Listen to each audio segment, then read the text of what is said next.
তাহলে তোমাদের গণিত প্রশ্নের মান বন্টনটা আমরা দেখি 2025 সালে, অর্থাৎ এই বছরে গণিত প্রশ্নের মান বন্টন।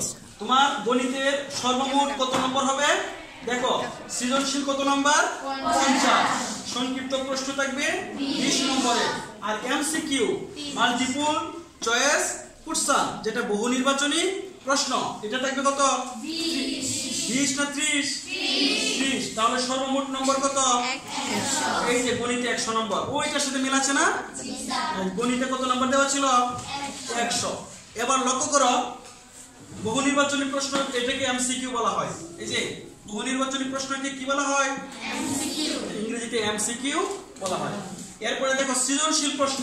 সৃজনশীল প্রশ্ন কি রকম থাকবে? এখানে ক বিভাগ পাটিগণিতের প্রশ্ন থাকবে কয়টি? 2টি। এরপরে খ বিভাগ বীজগণিত, এখানে প্রশ্ন থাকবে কয়টি? 2টি। আর গ বিভাগ জ্যামিতি, এখানেও থাকবে 2টি। তথ্য উপাত্ত তোমাদের আছে, এখান থেকে থাকবে কয়টি? 2টি। অর্থাৎ সর্বমোট সৃজনশীল প্রশ্ন সর্বমোট কয়টা থাকবে? 8টা। এইখান থেকে লক্ষ্য করো, প্রত্যেক বিভাগ থেকে ন্যূনতম একটি করে যে কোনো 5টি প্রশ্নের উত্তর দিতে হবে। অর্থাৎ প্রশ্ন থাকবে কয়টি? 8টি। তোমাকে উত্তর দিতে হবে কয়টি? 5টি।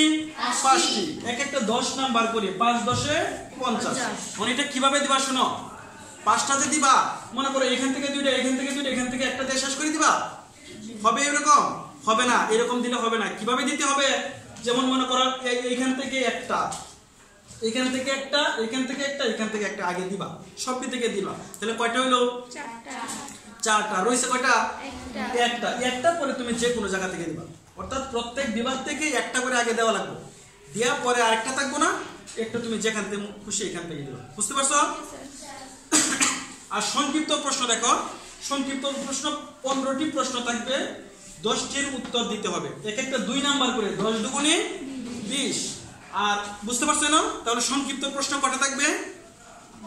15টা। উত্তর দিতে হবে কয়টা? এক একটা কত নাম্বার?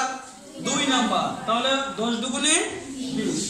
এরপরে দেখো বহু নির্বাচনী প্রশ্ন 30টি থাকবে, সবকটির উত্তর দিতে হবে। 30 থেকে 30।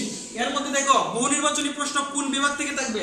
পাটিগণিত থেকে থাকবে 8 থেকে 10টি, বীজগণিত থেকে থাকবে 8 থেকে 10টি, জ্যামিতি থেকে থাকবে 6 থেকে 8টি, এবং তত্ত্ব উপাত্ত থাকবে 3 থেকে 4টি। এইভাবে মিলায়া মোট থাকবে 30টি। কেউ যদি মনে করে যে আমি পাটিগণিত পড়ব, শুধু পাটিগণিত থেকে 30টা অবজেক্টিভ দিব, পারবে কি? দিতে পারবে?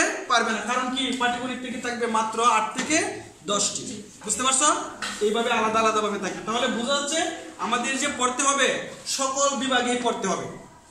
পাটিগণিতও পড়তে হবে, বীজগণিত, জ্যামিতি, তত্ত্ব উপাত্ত সবগুলা পড়লে পরে আমরা 100 নম্বরের পরীক্ষায় অবতীর্ণ হতে পারবো, উত্তর দিতে পারবো, ঠিক না? আর যদি কেউ শুধু পাটিগণিত পড়ে তাহলে কি 100 নম্বর দিতে পারবে? পারবে। প্রত্যেকটা আলাদাভাবে পড়তে হবে। কি বুঝতে পারছো কি?